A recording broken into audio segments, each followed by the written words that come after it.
I initially decided to use the sleeping pills slash plastic bag method. Unfortunately, I fell asleep before I could get the bag on the first time. I woke up in a pool of vomit. I took OTC sleeping pills, nowhere near the lethal dose. I was a bit shaken, and sleeping pills cause you to hallucinate. I found that out the first time 5 years ago.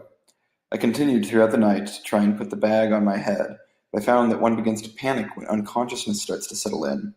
That panic caused me to remove the bag from my head about a dozen times.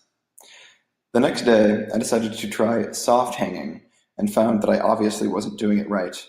I would fade in and out of consciousness for an hour or more, realizing that I should be dead, give up, and try another position. After about 15 different tries of that, I finally decided that suspension hanging would be the way to go. Initially, it was ideal. I lost consciousness in about 10 seconds. However, something happened and my feet came back to the ground and the rope got slack and I came back too, in a panic. By the way, I had a rope tied to a necktie tied to a doorknob. After so many attempts, I was weak and tired. I took some time to regain my composure. When I went back to my apartment, I suspended myself again, but this time the trauma of the failed attempts hindered me. After about 5 seconds, I knew that I had between 3 and 10 seconds to change my mind, and I panicked again.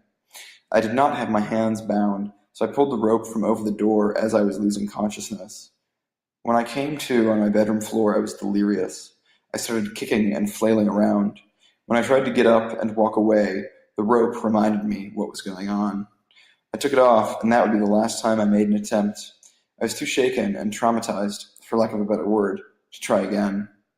The will to die had faded.